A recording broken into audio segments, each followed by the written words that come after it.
brought to you by the Johners Podcasting Network, found exclusively at wrestlingwithjohners.com.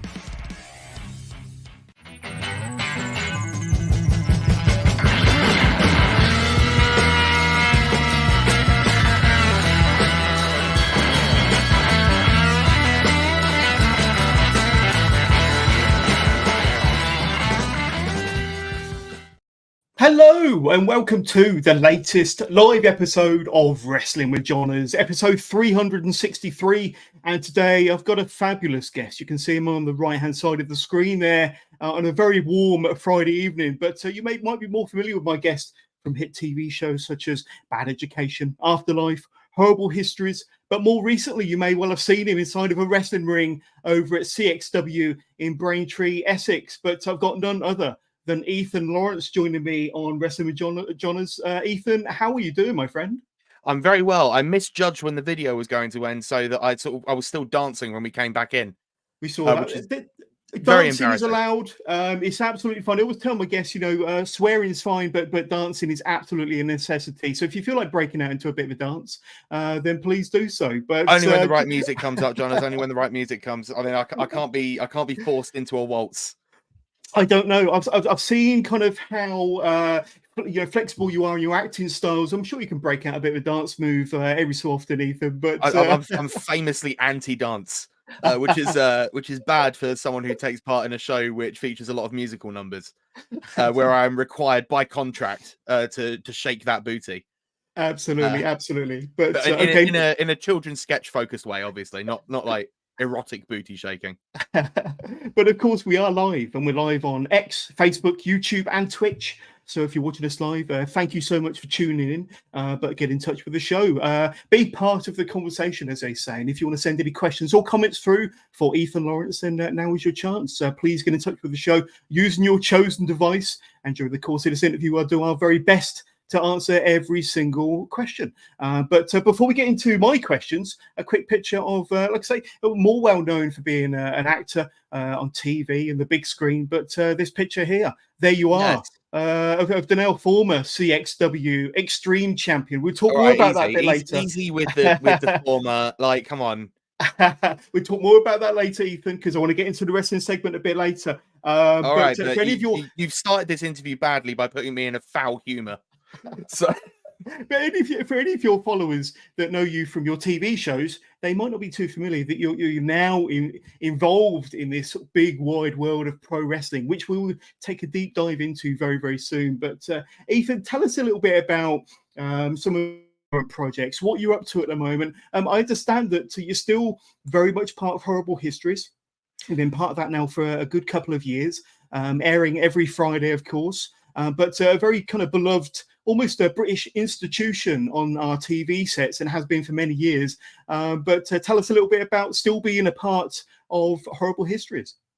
Well, first of all, it's worthwhile pointing out that while it looks like I'm busy, I'm not. So if you're a casting director, hi, I'm free. It's the industry's in a bit of a state at the moment, but that's a conversation for another time. Horrible History. So the story I tell, because it is completely true, I secured my role in Horrible Histories on the 20th of March, 2020. Now, I don't know if you remember this, John, is a couple of days after that, there was this, this novel coronavirus. A little thing called, a pandemic, something like that. That got put on the back burner for just a little while. So come May 2021, I'm not even joking, like 14 months later, I'm finally we managed to mount it, and I am now part of Horrible Histories. It's storied history. I mean, which is incredible for me, because I'm of an age where the books were a really formative part of my childhood, and so I grew up reading them, and like then now to be part of this is like, it's the sort of stuff you dream of when you become an actor, like being part of something like that. And we continue apace. I did that series, which was series 9.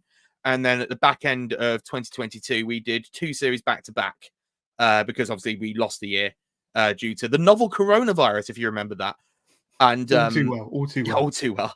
And, so now they're coming out sort of like bits and squirts. Like, occasionally there might be a chunk of episodes here.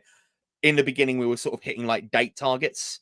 So we had one to coincide with the Women's World Cup. We had one to commemorate 75 years of the NHS. And we did one for the Tower of London as well, which is all good. And yeah, as you say, every Friday now they're trickling out, and that will keep everyone satisfied until we assume either 2026 or the heat death of the universe, whichever comes first. Absolutely. And I mean, I'll check in kind of IMDb, doing my research. I almost couldn't believe that it's only been around for 15 years. Now, to a lot of people, 15 years might be a long time, but it may be because of the books, and the books have been around forever. But I honestly thought the Horrible Histories have been around for a lot longer than 15 years. And I mean, was it a TV show that you mentioned about the books, but was it a TV show that you grew up watching as well, Ethan? I just aged out of children's programming by the time it started. So that wasn't quite part of where I was at the time, because I was in secondary school, I was a grown up, I didn't need this sort of stuff now. And so obviously it was nice then going back as an adult and being like, oh, this still bangs, like this still very much holds up. And it's again, like I say, what a thing to be a part of. And so often now, I mean, God bless him, I get maybe 3 or 4 messages a week reminding me that we'll never be as good as the original cast and we should just stop. But we're not going to stop. Sorry about that, because we're still winning BAFTAs, baby. Absolutely. And it's described as a show that kind of teaches you about history that you won't learn in school. And it's a kind of very novel, very unique, very humorous look at kind of events from time gone by. But you've been part of it, as you said, for the last couple of years, filmed back-to-back series. But if you look at some of the fantastic comedians and actors, it really is a who's who, who's kind of been a part of that show over the years. I mean, you look at, John Coleshaw, Simon Farnaby, Matthew Bainton, Katie Wicks, even Rowan Atkinson was in an episode a while back. And I don't know if you've had a chance to star with or alongside any of those in Horrible Histories, but stepping on the Horrible Histories set with some of those names, it must be a thrill. It really, really is. I did want to build on something that you said before, that like Horrible Histories deals with the stuff that schools won't touch. The irony is that the snake has now eaten its own tail, and Horrible Histories regularly gets shown in history classes in the schools. Brilliant. Because it's a way for getting the kids to like engage with it. Because I'm sure both of us are from a time when learning history in school was just learning a succession of dates. Whereas it was just World War II in my case. It was just World War II. That's all I remember from history. But like people, like kids especially, are far more interested in what was it like to go to the toilet in the Tudor era, because that's what's actually interesting, that human element. And I think that's why it's had such staying power. But getting back to your question, I was lucky enough to meet the comedian Rosie Jones, who did a little guest spot for us, and I've been in scenes with Judge Rinder, of all people. Brilliant. And Fred Siriax from First Dates, because we do parodies of both of those shows.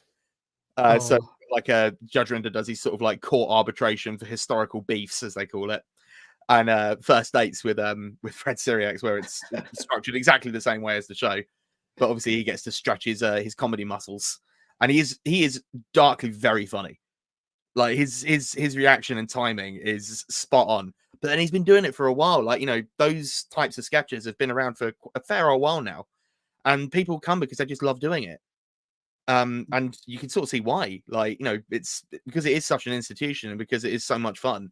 Like, we got people lining up the doors to come in and do stuff for us. Like, the football episode was hosted by Jill Scott. Just off all the big Lionesses run, and it's like, hell yeah, like we got some names over here. And then there's us lot, the ones in the mines doing the grunt work. Well, let's bring up some pictures, and there you are, the gunpowder plot episode. A few other characters of yours. That's William the Conqueror's son there. Some generic pope, I think. There we go, and je suis Napoleon. There we go. What have been some of your favorite characters that you've played? And possibly, I mean, some of these episodes may not have aired yet, but talk about some of the characters that you can talk about that have been some of your favorites to play and why. The gunpowder plot one was a lot of fun. It was very interesting because I played Thomas Winter, who was one of the co-conspirators, and unusually for horrible histories, which usually sort of jumps around all different time periods, we specifically focused on the gunpowder plot in sort of like a kind of almost Peaky Blinders style arrangement, but with other stuff coming in. So that was a lot of fun to do. Some of the big hitters that I've been fortunate enough to play include Napoleon, as you showed. I was very lucky to play Winston Churchill, which for a fat white guy is like the big one. And Charles I has a lot of staying power because we did a lot of stuff about some of the early parts of the Revolution and the Reformation, and so there's a lot of Charles I content out there for all the stuff that he went through. I had a big song where I did a parody of No Limits by Two Unlimited, and he's a lot of fun to play. Just this pompous, brash idiot that had a lot of space to grow. It's nice when you're able to inhabit a character for longer than just one sketch. Like if they're across multiple sketches, that's the way to do it. But other times, like you're just playing like man or farmer or wherever it is, and you don't have the huge amounts of time to sort of really get into who that guy is. Absolutely. And you said that the amount of episodes that you recorded 2 years ago that are now airing probably finish in 2025 or 2026. Is there an agreement in place? Will you be filming more episodes of Horrible Histories in the future? Will we be seeing you on our TV screens for a lot longer to come in that show? Well, all I can say at this point is that they haven't officially kicked me out yet. So what that means is, broadly speaking, were they to make more, I imagine I would be welcome unless something happens in between now and then. But we will see. You can never rely on anything in this little industry of mine, this life that I chose. Absolutely. We go from Horrible Histories, the TV show, to another recent project of yours that you just wrapped on. I think that's the term. But Old Silas. Is that right? A horror film that you've just finished filming on. Tell us a little bit about that.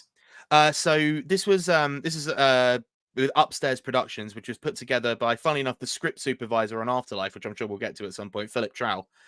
And he very kindly asked if I wanted to take part, and I did. So it's my first horror film. It's a short horror film, and the idea is eventually we'll shop it around the various festivals and such, and see if we can't make a go of it of some description. But it's very interesting doing a horror for the first time. Very, very different, especially one like this that's quite quiet and quite muted. Because for the most part, it's just a conversation between two people sat opposite each other on a table. So it was very intense, lots of lines to learn, and lots of fat monologues, which I don't usually get. And my big surprise going through it, because obviously Philip knew me through Afterlife, my big shock is that there wasn't a single joke in there. And I was like, well, what am I supposed to do with this? Like, I can't, I haven't done serious acting since secondary school. I can't do this. But he put his faith in me, and hopefully when it comes out, people will like it. That is my hope. Is there a proposed release date, Ethan? If so, will it be a cinematic release, or do you know how it's going to be distributed? So this is not really my my area of expertise. I've not really dealt with short films before. I believe the idea will be, it probably won't get as an exclusive cinematic release. What will probably happen is it will go around various short film festival circuits, and if someone likes it and is willing to distribute it, it might end up on a streaming platform at some point. The goal, as far as I'm aware, is to shoot for late summer when festival season really starts to kick up. So hopefully they'll be able to turn it around in the edit by then and then get it out. I mean, obviously, one of my big things is that whenever I'm in something, I plug it relentlessly and remorselessly. So when it does come out, anyone who follows me will know and will be actually genuinely sick of it by the time I finish plugging it. Yeah, so later this year, hopefully we'll have more news in that regard. Yeah, and a curious question from me, and obviously this, you described it as a short film, and you've been in Bad Education, and maybe one of the movies as well. But what would you say are some of the key differences for you in shooting a TV series as opposed to being on set for a feature film or a movie? What are some of the big differences for you that you might be able to explain to our audience? Well, I mean, two of the films that I made were extensions of TV shows, so they were shot in very similar ways, so they didn't feel all that different. For the other two, I've been in 4, by the way, maths fans at home, you might have been able to catch up with that. The other two had, like, one of them was a smaller scale project, but with American money behind it. That was How to Talk to Girls at Parties. And the other one was Magic Mike's Last Dance, which obviously had the cream of the crop floating around in there. And also I was there as well. And the big difference is scale. When something like Magic Mike, when you've got so many moving parts and so many like various members of crew that you need, it's a much bigger crew, it's a much bigger performance space. So we were shooting in the Clapham Grand for the most part. Fans of wrestling will know it as the home of Riot Cabaret. Right, Cabaret. Of course, Lovely place, beautiful theatre as well.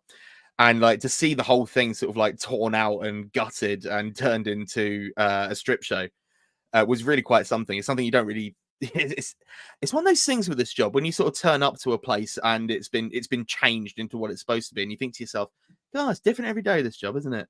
Here we are in the Clapham Grand, and we're doing a big old strip show, and I've just got to sit there and check out all the hunky boys because that's my job in this. I've just got to watch. Oh, fantastic. Thank you for answering that. But for all the wrestling fans that have tuned in, now comes the wrestling portion of the interview. And I'm sure Ethan would be thrilled to take a deep dive here. But now we're going to be talking about Joe from Bad Education and James from Afterlife very, very soon. But I think the most recent time I've seen you, probably the only real time I've seen you in the flesh, was in Braintree, Essex for CXW, when I awkwardly introduced myself to you while we were both queuing up for hot dogs and hamburgers. But and they were free as well, so we weren't going to say no, were we, to be honest with you? Of course not. I mean, we had a long evening ahead of us. Absolutely. Need to get our sustenance in there. But how did you first get involved with CXW? And we'll talk about kind of, all the key plot points and what's happened over the shows that you've been involved in. But I'm guessing Paris maybe reached out to you. But how was that first conversation? How did that first conversation go? Quite the opposite. It was genuinely the other way around. So funny enough, it came through podcasting. So shout out to the Chew the Fat boys. If you're into your Whittam-based wittering podcasts, get involved. But because they're local to me, because I'm Essex also, I'd been on their podcast a couple of times, and we'd become firm friends. And it turns out one of the hosts on that knew Adam Paris, who's the founder and CEO of CXW Championship Extreme Wrestling, and all-round good guy. He's stand-up guy. Although Absolutely. I do have my issues with him, and we'll get to that. But he was on the podcast, and he very kindly said, "Well, why don't you come on down to one of our shows?" So this was, I think, in November of last year.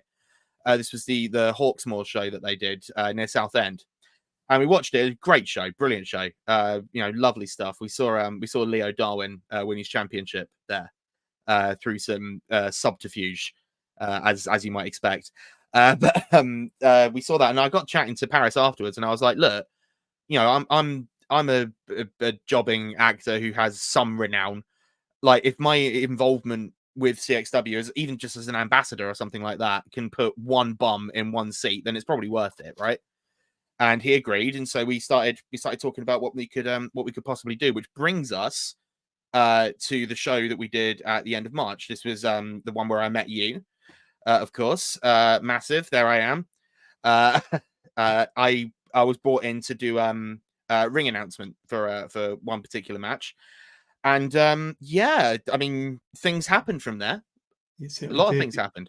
It did. We will get into that, Ethan. We will get into that. But I want to take you back to November. And while kind of scouring through your social media, Instagram, I come across a clip of the Outlaw, Tim Strange, slapping you across the chest. So I think they call it a knife edge chop in the biz. And I've got some stills here. As contact is made there, Ethan. Yeah. As contact is made, and then the look on your face after contact is made. Now, I don't know what you did to piss him off. But I could see that your friends that you went to the show with also had their tops off. I'm guessing they were getting chopped. They were. That's the Chew the Fat boys. And sort of the agreement was sort of like, in order to make content for the pod, we'd all agreed that we were gonna get chopped. And so inevitably, Paris, being the stand-up guy that he is, prick, selected big Tim Strange, who is, as you can see from the picture, a very large cowboy. He's every bit of 6'4" and every bit of 20 stone, and then some. And he's got some momentum behind him. God love him. And of course, inevitably, when that happened, some of the other wrestlers who were nearby took notice. So that wasn't the only chop I received that night. I still owe a receipt to Sunset Skip, who really went for it. I thought that was the one that knocked me backwards into the wall. You see behind me there. So that was, it was all supposed to be a bit of fun. I'd never received a chop before, and they really hurt. I don't know if you had one. No, I've had some wrestling moves performed on me, but not quite as heavy-handed as a Big Tim Strange or a Sunset Skip chop to the chest. It's a real thump, real concussive absolutely. thump. A lot of them leave kind of handprints on your chest for days, or certainly what I've seen in the wrestling business. But for yourself, were you suffering for hours, if not days, afterwards? Weirdly, the pain subsided quite quickly. Like, the sharp stinging pain that you get from that subsided quite quickly for me, at least. I know it wasn't the same for some of the other Chew the Fat boys. I think it's because largely I've got a sort of protective padding, which I'm going to refer to now as blubber. But so that helped. But the marks didn't go for like maybe 3 or 4 days afterwards. Lee, who runs the podcast itself, Chew the Fat, he had it much worse. I think he managed to pop a blood vessel. I think because he was like purple. By the time we got to the end of all that, it was, some people out there are like, oh, wrestling isn't real. No, when you get chopped, it's pretty damn real. Oh yeah, absolutely. There's no way to do that without just sort of doing it, I guess. Yeah. I think that sound of them chops still reverberating around that venue as we speak. I would have been suffering for days, if not weeks afterwards. But let's skip to March the 30th then. And it was the aforementioned show in Braintree, Essex. I think they called it Beer Sausage Massive or something like that. A great name. No, it's massive, and we celebrate with beer, sausage, and wrestling. 100%. Doesn't get any better than that. I announced there. We have the Extreme Champion Joey Naylor, assisted by Samuel Bloody Wakefield, Sassy Bear Clarence, and Rudy Roots, and that was my job to introduce that match. Absolutely. You also made your presence known during that match as well, and it was an extreme or a sassy street fight. It did get a little bit extreme, of course. It was for the Extreme Championship. They did bring out all the toys, even an ironing board. And definitely that's bringing back some memories of the thumbtacks as well. And you went out there and you actually won the championship, all very briefly, cut an awesome fair promo. And square as well. I won it absolutely. Fair and square. Cut an awesome promo after winning your championship to the 500 plus people in attendance. And then you rather rudely got rolled up to lose your championship. I'm not going to say record time, but it probably was record time. Right. Okay. Right now, this is the narrative. This is the narrative that has been put out. Right. We need to nip this in the bud right now, because it's not just you. I don't blame you, because if you watch any of the Championship Extreme Wrestling material that occurred afterwards, they're very keen to paint the picture that I was the shortest reigning champion. But let's get one thing straight. Okay. I won that belt fair and square off of Sassy Bear Clarence. I held that belt while doing that promo for 1 minute and 58 seconds. You can't tell me I didn't. I timed it. Rudy Root, then, let's call it what it is, cheated, sneaking up behind me and getting physical with a non-wrestler. And everyone's all cheering him like he's a big hero or whatever. But let's be honest, he assaulted a celebrity. So he rolls me up. And then what happens then? Oh. He gets speared through an ironing board by Joey Naylor and drops the belt in 19 seconds. Which, again, for the mass fans at home, is not as long as 1 minute and 58 seconds. You make a good point. Point. But if you go on any of those, socials, all you will see is, the shortest reigning champion of all time. No, I am being disrespected by CXW after all I've done for them. There we go. And as the infamous Scott Steiner promo once said, the numbers do not lie. But I want to bring you back to this photo here. And I mentioned the thumbtacks and all the toys and gimmicks in the ring there. You were being rolled up into a bed of thumbtacks. Now, I've got to say, you didn't sell it, my friend. But I wouldn't have been keen to have been rolled up or to be anywhere near that ring full of thumbtacks. What was that like to be rolled up in those conditions? Well, I think we need to be absolutely clear here. If you look quite closely at the photo there, you will see that I've managed to deftly avoid the main body of the thumbtacks using my cat-like reflexes and otherworldly dexterity. Your ring awareness. Yeah, that's what they call it. And like, you know, that comes from, I mean, that comes from stagecraft, really. That comes from treading the boards in my youth. I've got a kind of sort of preternatural awareness of where things are. And so I thought to myself, do you know what? I'm going to stay away from the tacks. And I did. I mean, they were in my shoes, but you know, you can't really avoid that. Yeah, I'm amazed that you avoided, you know, even one thumbtack. My luck would have been I would have been right in the thick of it, but right in the bed of nails. And then afterwards, you cut this incredible promo. You were rudely kind of interrupted by one or two of the other assailants, but let's just cast our minds back to the post-match backstage interview. Here we go. I'm backstage here at CXW. I'm joined by Ethan Lawrence. Very briefly, the CXW Extreme Champion. Yeah. Any words? Right. Any words for the public at home? I've got nothing to say to the public, okay? I have got nothing to say to any of you, but I have got something to say to Rudy Root. You think you're such a big guy, having to cheat to be a non-wrestler? Bravo, Rudy! But you know what? You are stronger than me. You are physically stronger. Hey, but I think you want to clear out of it, son. Yeah. Because the champ's here. Hit the bricks, kid. I told you. We told all of you. We gotta go. They come in. Still champs. Still champs. Screw guys. Come in, you scumbags! This ain't over, Joey. This is the last time you're gonna see it, mate. CXW. I want another shot for that belt, and this time I want to make sure it's one-on-one. Main event's back. Right. Rudy, like I was saying, okay? I am stronger mentally than you. I might not be able to beat you in a fair fight, but that doesn't mean it has to be fair. You call yourself the retro dude, keep doing it, because you're going to be history. There we go. Strong words. Strong words. Does that take you back to a couple of months ago, March, in Braintree? And have you got any other words for Rudy Roots while we've got you? Well, first of all, I think it's important to say that when I cut the promo in the ring, I was quite rude to the audience. And, you know, I trumpeted myself up quite a lot. I may have uttered the words, I've conquered the world of television and cinema and children's sketch, and now I'm here to conquer the world of wrestling, which I understand is self-aggrandizing. So to the people that saw me cut that promo that evening, I meant every single word of it. You people are nothing to me. So I just want that be clear and on the record. Rudy Root. Rudy Root. Here's the thing. As I said in the interview there, I know that I'm unlikely to be able to beat him in a fair fight because I'm not a wrestler. You know, I'm a lover, not a fighter. And on the day, yeah, I took advantage of a situation that was there. And could Rudy beat me, you know, one-on-one in the ring? Absolutely, of course, I've got no doubt about that.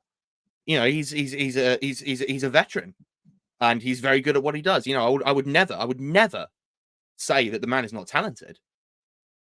But I don't think he's quite ready for me. I don't think he's quite realized the can of worms that he has opened. And so, Rudy Root, I've said it to you before and I'll say it to you again. Keep your head on a swivel, bud, because we've got another show coming up.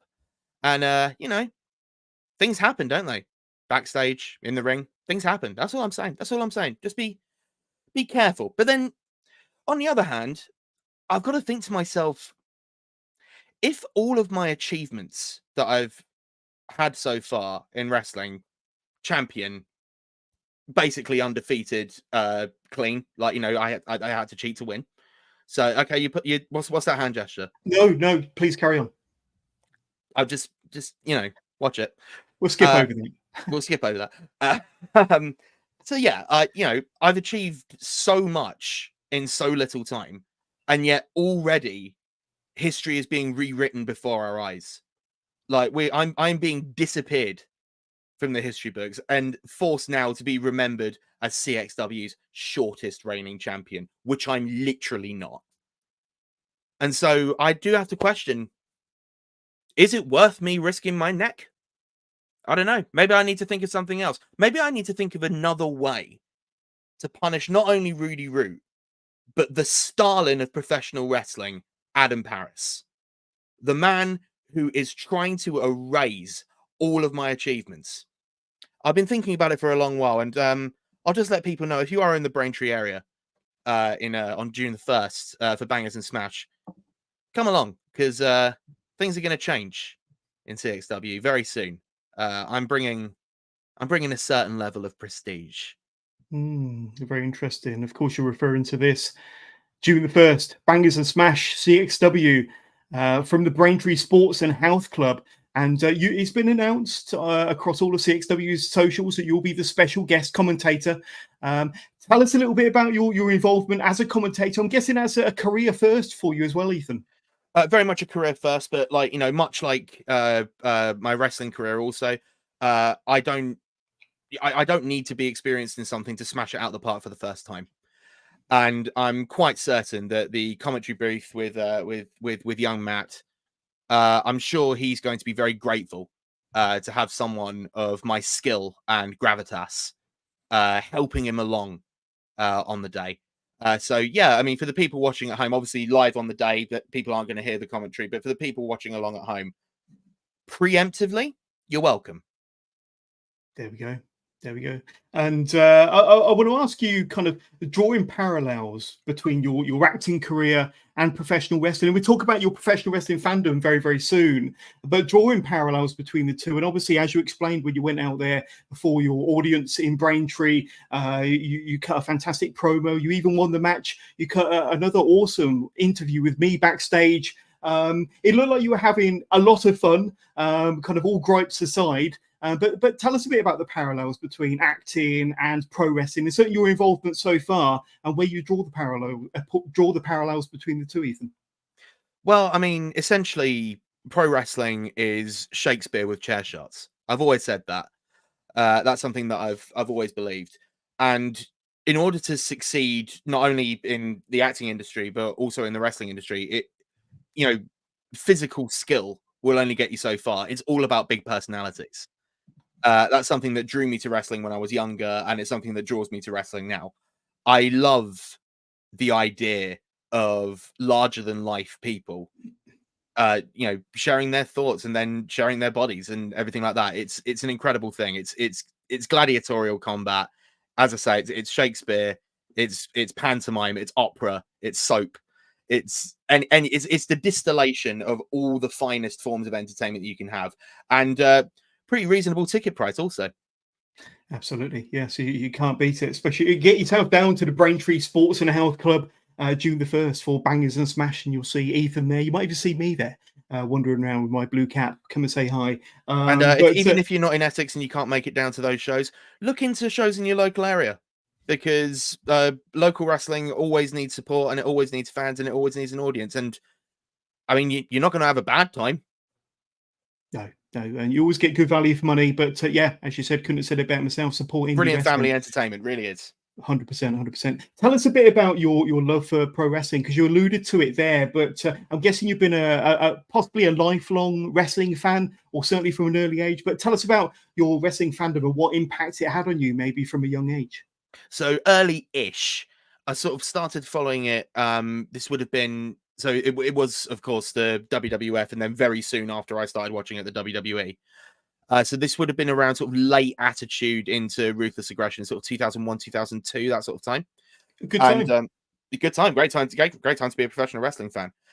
So I was there for the rise of Big Match Jonathan and all the stuff like that, SmackDown 6, all the greats, those good times. I started to sort of dribble off sort of as I went to university, and sort of grew out of it, although you never really grow out of it, do you?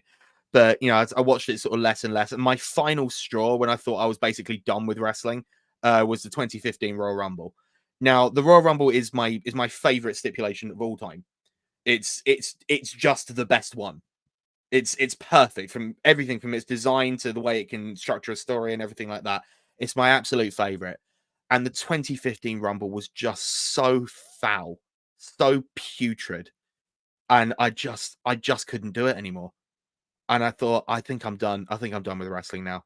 And so I put it down. I put it down for, well, until All Elite Wrestling, really. And I imagine the story's fairly similar for a few other people who had just become disillusioned and disenchanted with the WWE product and were just desperate for something new. And then AEW came along and it brought me back. And I remembered why I fell in love with wrestling in the first place. And what is it in particular about AEW that really kind of pulled you back in and gravitated towards you? It's hard. It's sort of the, I know this is such a non-answer, but it was kind of like, it was the intangibles in a lot of ways. Like the fact that it didn't feel so tightly scripted. It didn't feel like everything was a branding opportunity.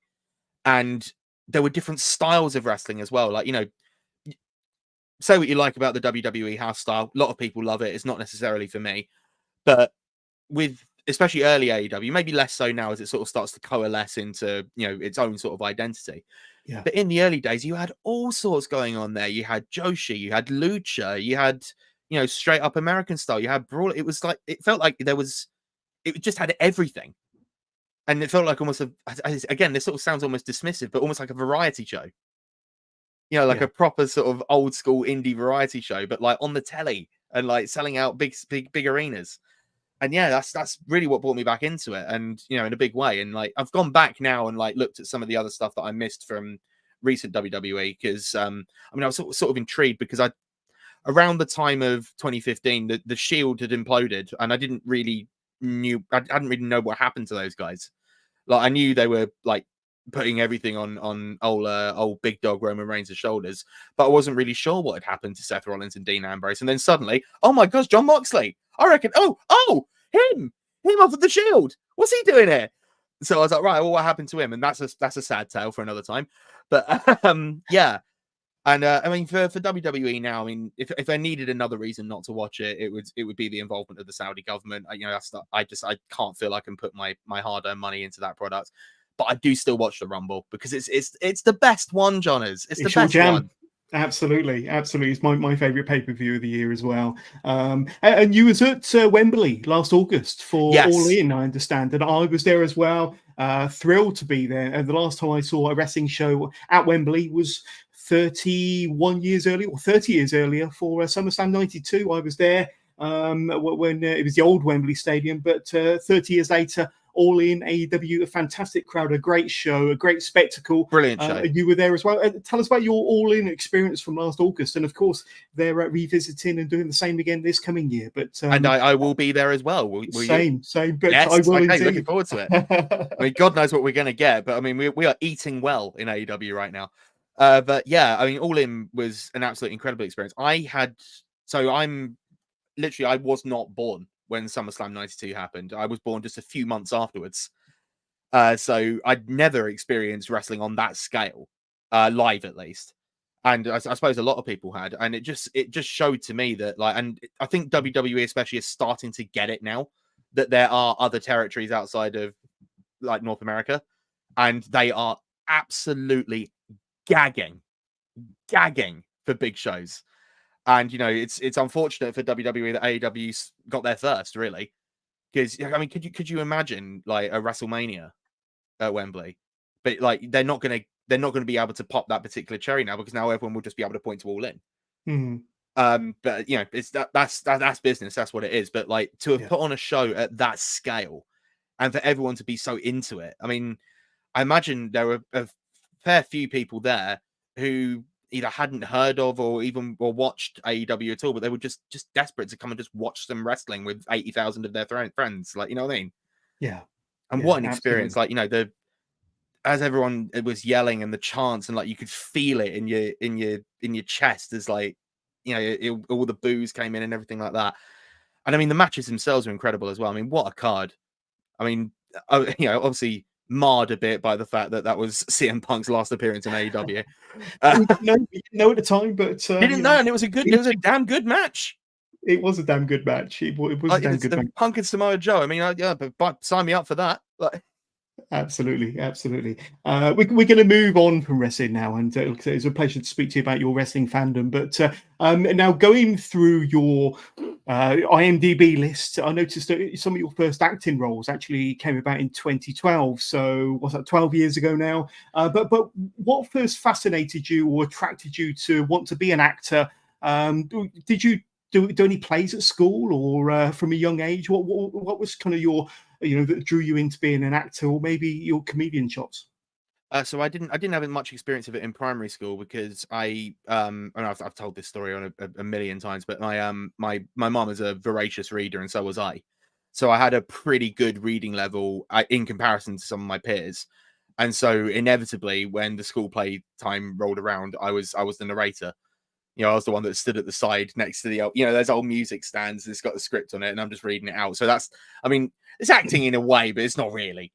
But it was only when I got to secondary school and started studying it like as an actual thing in drama that I was like, oh, hello. And I mean, what drew me to it broadly was that I was good at it. And I found an aptitude for it quite early. Like, I was a fairly decent student. Like, I was pretty good grades across the board. But like, this was one where I felt I could not just like thrive, but absolutely excel at. And I'll be honest with you, I just became absolutely obsessed. I signed up for every school play. I started doing extracurricular ones outside of school. Like I was doing, I was taking acting classes. I was taking singing lessons. I was doing musical theatre. I was doing plays. Like every time, but basically all the time that I wasn't in school, I was doing acting. Obsessive is really the word that you would use.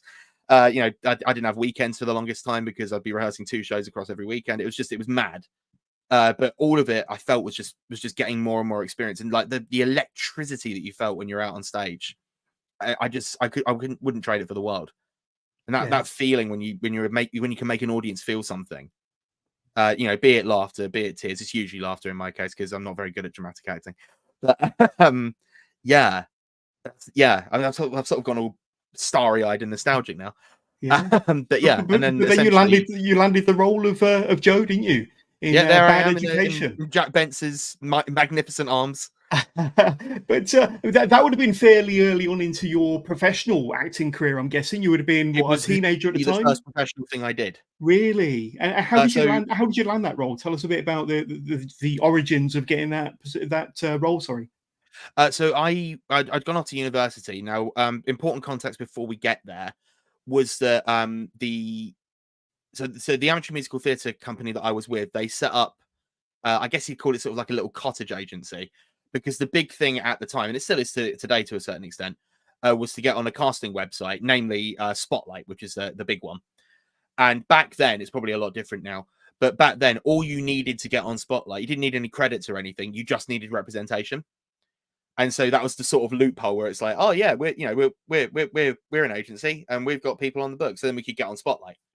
But by the time like I was going off to university, that had sort of folded, but I still had a year left. I still had a year left on my Spotlight contract. And so I was like, right, well, I mean, there's no point taking it down. Like, I'll just leave it up and see what happens. And lo and behold, in the second term of my first year, I get a call from Anne, who ran the agency, saying, they've asked if you want to audition for a thing. It's like this BBC Three project with Jack Whitehall. And I was like, yeah, I'll go. At this point, I had no idea what I was going to do with my life. Like, I was studying drama and creative writing at university, but there was no plan. Like, there was no, like, I didn't know what to do. I don't have anyone I know who works in the industry. Like, I don't come from family that works in the industry. I was working it out on my own. But I go off to this audition and, I didn't shave for it. Like, going in for playing a schoolboy, I didn't shave for it. I didn't get my hair cut. I looked like an absolute mess. But they decided to take a punt on me, and they did. And then I think about maybe a month or 2 later, I was on my first ever professional TV shoot, wondering what had happened. Absolutely fantastic. And there he is again, Joe Poulter, isn't it? That's the guy's name. But we have to talk about some of the haircuts. And first, that one there, the bowl cuts, the infamous bowl cut. and then of course the skinhead. You went from one extreme to another. Yeah, my head got put through the Were they ringer your styles that you just had as a teenager at the time, or was that kind of part of the script that you had to have a bowl haircut for this particular? Yeah, I mean, it was season. How, tell us about the haircuts in particular, because I think they're just as famous as anything from that series. Well, it was intended as a visual gag. Like, it was written into the script, and it was sort of like, "Are you okay with doing this?" And I was like, "I mean, I guess." Because if I say no, you'll just recast me. So Brilliant. Yeah, 7 weeks with the bowl cut, and 6 weeks getting trimmed down with the skinhead. With one episode where I wore an entire bald cap, because obviously we kept it sort of like as a kind of sort of fuzzy, sort of almost down. And that was for 6 weeks after that as well. And then it took ages to grow back. I did one of the jobs that I did quite soon after, which was the Up All Night Friday download film. I'm wearing what is quite clearly a wig, and that's because underneath it I am bald as a coot. So I couldn't quite get away with it. But but since then, I mean, that's one thing I learned quite early on, and it's a good lesson to learn early on when you get into professional acting, which is that your appearance is really no longer yours. Like, you adapt to whatever job you got at the minute. I mean, obviously I've had a haircut and a shave now, but that's largely because, as I alluded to at the top of the episode, like there's not really much going on in the industry at the minute. So I was like, well, why don't you just do something for you? You don't do that very often. And so I just had a bit of trim, but like it is just a trim. Like it's the same haircut. I don't change styles ever. Like, I haven't had like a fade or anything, because you've got to sort of be ready to go at a moment's notice. And so to have a sort of like normal haircut is probably the best way to go. So you won't be tempted to try any of these again then? The bowl cut, bring that back into fashion? I think if you knew how much work it took to get it to look like that and be camera ready, there's no way, my friend. There must be so many products in there, and a good amount of combing. I genuinely, if memory serves, it took about half an hour to get it to that sort of bump and voluminousness. And that was every day. Every damn day that was coming in. I'd be like, all right, we're doing this again, are we? All right, boof, boof, boof. I only wish to have hair like that. But we've also got to talk about the movie as well, Bad Education, the movie, which I think was released in 2015, back in the days when I was I can't keep track. when I was working in the cinema business, certainly in the cinema industry. And let's say going from the TV series to the film, that's quite a big step up, and a lot of extra hours, a lot of extra work, a lot of extra importance as well. But that must have been a lot of fun and a thrill, especially at that age, to be part of a feature film such as that. Yeah, I mean, I had the Up All Night Friday download one was my first feature, so I'd had experience with sort of how that works. But again, that was adapted from a BBC television show, so like it's very. I mean, in this case, so the film and the second series share a director, Elliot Hegarty. Good guy. Watch his stuff; he's brilliant. And so, broadly speaking, it wasn't really that much different. Like we kept the same hours, and we basically, it was structured almost like a TV show anyway, just like an almost extra long episode.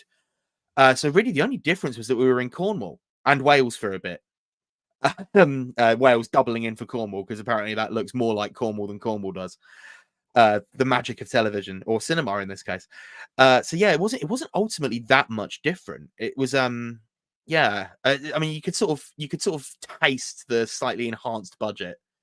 The fact that we were able to get some bigger names for some of the characters, because we had Joe Scanlon play my mum, and Ian Glenn off of the Game of Thrones to play the villain.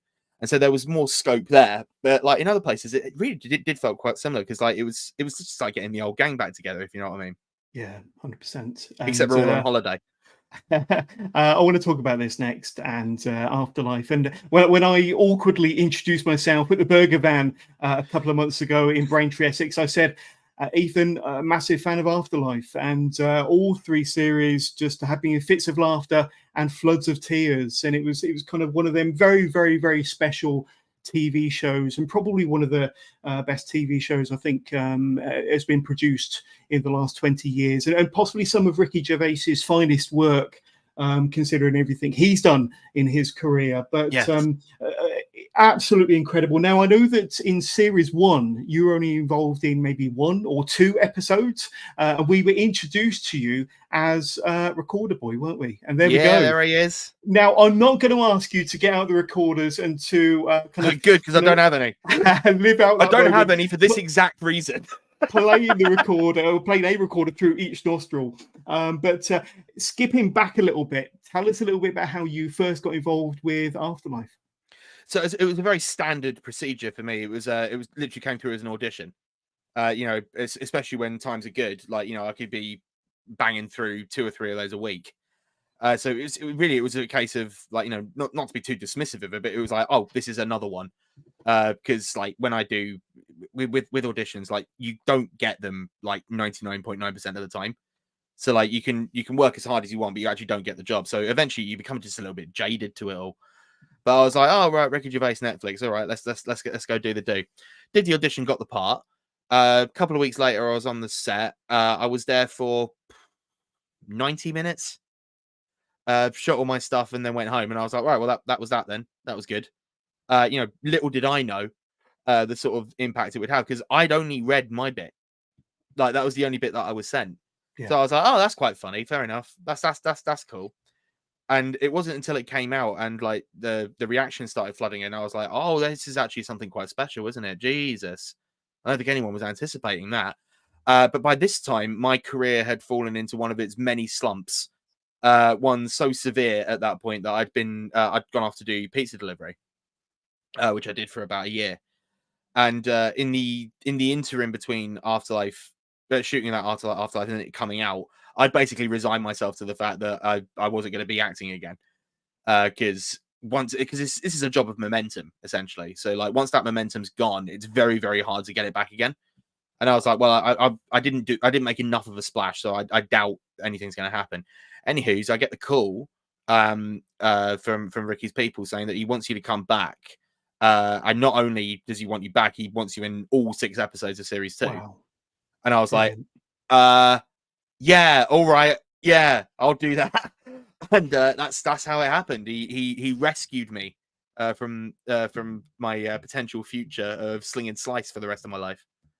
Yeah, and what describe a typical day on set, because going back to some of your other fantastic work, Horrible Histories and Bad Education, you're working with an incredible cast, a fantastic crew, great scripts. I can only assume that. And a thrill ride to be part of it. Describe a typical day and what it was like for you and some of your experiences on set. So one of the big things about a Ricky Gervais set is that he likes to clock off early. So generally a shooting day, not including sort of like hair and makeup beforehand and rigging and everything like that, a standard shooting day will have cameras start rolling at 8 and wrap up at 7. That's generally your standard shooting day, especially for British telly. In his case, he likes to be done by 4. So we're trimming 3 hours off the day already, which is really quite extraordinary. And he does that through a combination of being the dude, because like he's not only the actor but the writer and the director. So he's across most of the creative aspects of the show, and so he knows exactly what he wants. So when we come in, like the cameras will already be set up. And usually we cross shoot so that he can use the same track of dialogue. Everything is basically designed to be as efficient as possible, which then means that the time we save doing that allows us to clock off early, but also gives us an opportunity for us actors to have a bit of a play around. Generally, that wasn't the case so much for me, because like eventually I ended up working with David Earl, who played Brian Gittins.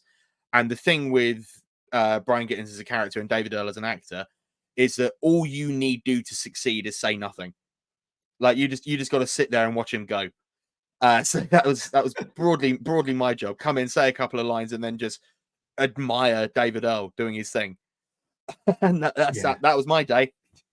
Yeah, absolutely. And what I loved about Afterlife was it was a comedy. There was a lot of funny one-liners and a lot of sarcasm, but it was extremely poignant. And obviously, the main topic was about life and death, and how he kind of dealt with life after, grieving for the death of his wife and the various trials and you know, the turbulence that he went through as a human being after the death of his wife. And I mean, you probably weren't involved in a lot of those poignant scenes. You were involved in more of the comedy scenes, from what I remember. Yeah, But, I was basically there to keep the mood up. absolutely, but you know, that's exactly my point. Is, you know, the script was a mixture of comedy and poignancy, and, you know, it had its light and dark to it. But you know, as an actor, is that kind of an interesting type of set or environment to be a part of, when it's not kind of strictly comedy and it's not strictly, you know, poignant or dark, but you had that mixture, you had that balance, didn't you? Yeah, I mean, it's weird because, like, I think this is sort of, I don't know, maybe it's an illusion or something, but there's this sort of idea that, like, you know, when we're there, we're all very deep in the process and what am I doing here? But especially, unlike it's true for this for most sets, but especially a Ricky Gervais set, everything's very light, and I think that was important because when you're dealing with those sorts of subjects and when you're, you know, trying to blend in those elements of comedy with those elements of pathos, you're treading a very, very fine line, and, you know, it can go either one or two ways, because if you put in too much drama, that negatively impacts the comedy and sort of makes it mawkish, whereas if you sort of put too much comedy in, then the drama completely deadens its impact. Yeah. So it just doesn't work. And I think the only real way you can sort of maintain that balance is to just keep the set light. And so, like, you know, he posted up on both, I think it's on both the Netflix channels and also his personal YouTube. That's why there are so many bloopers. That's why there are so many outtakes, because it's just a fun place to be, and an explorative place to be, like, you know, where we can muck around and maybe we'll find something funnier than that's actually in the script. Yeah. Because more often than not, like, you know, he casts people, you know, blowing smoke up my own ass here, but, like, he casts people because he knows that they're good at what they need to do. And so, like, he barely has to sort of direct. He doesn't need to be that hands-on, because he can go, right, well, you know what you're doing, you know what you represent. And so you could just go straight in. And so, yeah, it felt like it was a very freeing set. And I suppose in that way, that really helped with the way it was then presented, because a fun set, you get a fun series, you know what I mean? Absolutely. Like, sometimes you can sort of sense there's, like, if it was a tense set, you can sort of sense it when you're watching it. Like, you know, there's no way it can be hidden by the edit. Yeah. But yeah, I've been relatively lucky throughout my career that most of the sets that I've worked on have been absolutely lovely. And I think that tends to be the case, because it's all, you know, we're all professionals trying to make a thing here. Yeah, totally. And I'm going to bring up a few more pictures. There you are, as James in the newsroom, if I'm not mistaken. Oh yeah, and there you are. Doing the West Side Story business. Lovely bit of business. And there's me and the boss man. With the man himself, Ricky Gervais. And I want to talk about Boat Story. Now, that was a huge success on BBC last autumn. I think it aired around November, December time. And you were very much a part of that as PC Ben 2. I think I pronounced that right. And a bit more of a serious, I think a bit more of a drama this time, a bit more of a serious role for you, if I'm not mistaken. And a few pictures here of you on set filming. And like I say, Boat Story was critically acclaimed, did very, very well. And it was great, you know, conversation the following day, you know, around the water cooler, as they say. But a fascinating plot, a great series. You were a part of it. Once again, you know, how did you get involved? Again, maybe a slightly different role to any of your previous roles. Well, I'm going to shock you once again and tell you that it was an audition. That's how I get all my roles. So yeah, but this audition came at a very interesting time, because this was while I was shooting Horrible Histories. Right. And so, like, we'd put our aura in and said, you know, we'll see what happens. But, like, there was a real risk that even if I was offered the part, like, I wouldn't be able to do it, because I was already under contract with Horrible Histories. But it turns out they did want me, and they really wanted me. Like, they were willing to fight tooth and nail to get me on that set. And so I was largely kept free of all this because I was busy doing the Horrible History stuff, and we were doing the Bad Education reunion at the same time. This was very busy. I was a very busy boy late 2022.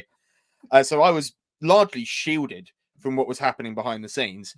But it turns out there were like multiple, like three-way arguments between the producers of Horrible Histories, the producers of Boat Story, and my agent, as they were all sort of trying to hash this thing out and like try and make it so that it could work. In the end, I was able to negotiate losing a week on Horrible Histories to then go shoot Boat Story. And so then it ended up being kind of really jarring, because I would do a day on Horrible Histories where we'd come in and we'd shoot a load of comedy sketches, and I'd be covered in glue and hair and everything like that. And then we wrap that up at 7. Then I'd hop on a train, because we were shooting at the West London studios at that point, which is out near Heathrow.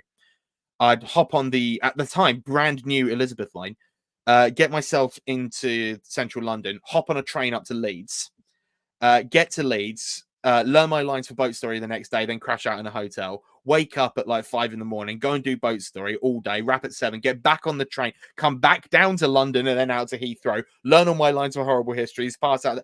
It was very busy. Wow. And so tonally, the two were so utterly and completely different. Yeah. Because like, Horrible Histories, while it is a lot of fun and knockabout and everything like that, it is also very tightly script supervised, because we have to get all the history right. So, as fun as it is, it has to be accurate. It has to be, it has to be proper, as they say. Good point. And then with Boat Story, like heading up there, even though it was a sort of more dramatic role, I was still basically operating in the kind of comic relief sphere. Like one of the pictures that you put up when I'm talking to your man in the waiting room. Yeah, that's the one. That scene is hilarious, because I'm like trying to help him get over the death of his partner, and constantly putting my foot in it by saying stupid stuff. That's Ben 2's whole thing. He can't let a silence be. He has to just fill it. And that ends up costing him dearly later down the line, as he tries to solve the mystery himself. Yeah, it was a fun little thing. And while it was comedy for the most part, I was given the opportunity to do a little bit of real acting, as I like to call it, like not the knockabout bollocks that I do, but like some actual stuff that I used to do back in my teens, like when I was doing Shakespeare and Moliere and all this, real acting, the Chekhov, Stanislavski, the method, and it reawoke something in me where I was sort of like, oh yeah, you know what, I can still do that, and it made me feel more confident that I could take those roles on in the future. But I mean, I've said this before a few times as well. A lot of people ask me sort of like saying, oh, do you want to focus on more dramatic roles now, or do you want to do more drama stuff? And my answer always is, I'll do what pays. Like, I'm not anywhere close in my career to have the ability to turn work down. So I take what's offered. And it just so happens that because I've established myself so firmly as a comedy guy, that I tend to get offered comedies. Which is fine by me. Like, I'm making it sound like this is like an oh woe is me. It's really not. Like, I've made a pretty comfortable living out of being a comedy guy, so that's not a problem for me. But yeah, it would be nice to reawaken that, and we spoke about it earlier with old Silas as well, about it not having a single joke in there. And so again, really having the opportunity to go, right, well, how am I going to play this? Because I can't just dump a punchline, which is I can do that with my eyes closed these days, but actually doing acting, doing it properly. Yeah, I mean, I don't know. Maybe I'm selling myself short. I don't know, but either way, I think what it does demonstrate is your flexibility as an actor. You're very adaptable, and so you can play serious or comedy. Whatever is asked of you, and I don't think every actor can kind of say they can do that. I think comedy actors maybe find it a little bit easier to go into drama rather than dramatic actors going into comedy. Not to say that there can't be that crossover. I mean, there's been plenty of examples, that too many to even mention. But I think because I've spoken to some dramatic actors that are sort of like, I don't know how you do it, and it's like I find that extraordinary, because I'm like, but you're a really good actor though. Like, why are you struggling with this? Why would this be a struggle? And I don't know, maybe there's just something more elemental about comedy that's just different in the way it's timed and different in the rhythms or something like that. I don't even know what it is, because, again, I'm blowing smoke up my own ass, but because it sort of comes naturally to me at this point, I can't really put my finger on what it is. So I don't know. Maybe there's just something ephemeral going on that I don't know about. Let me ask you, and as we start to kind of wind up this episode of Wrestling with Johners, and you look like you've covered a lot of roles, a lot of different shows over the years. But what are some of your proudest accomplishments and achievements within your acting career, or possibly the wrestling world, over the last 12 or 13 years?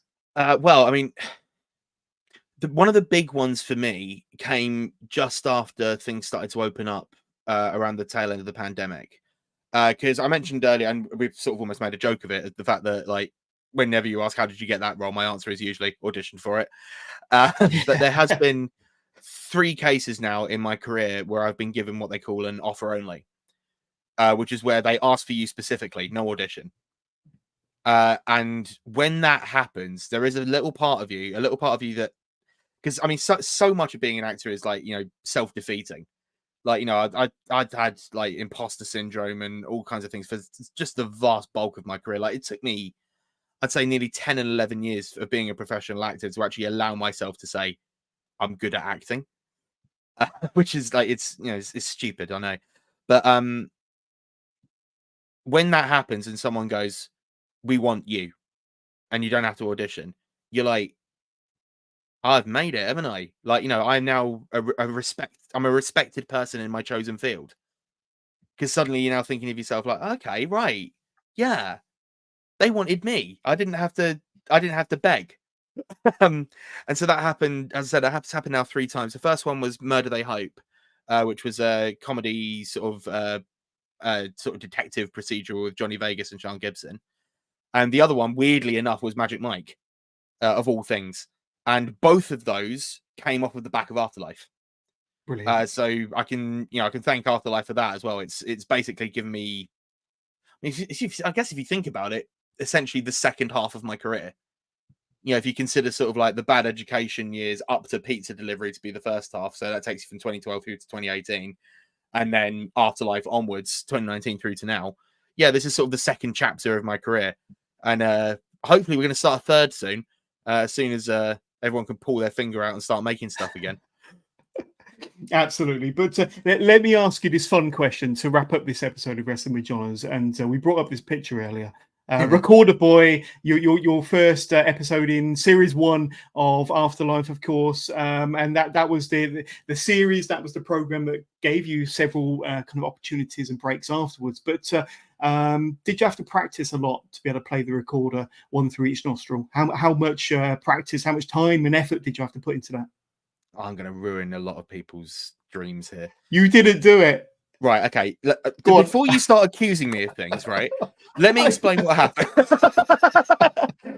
Let me explain what happened. So, we knew going into it, and I had been told, and that was absolutely fine, we knew that it was going to be put in post.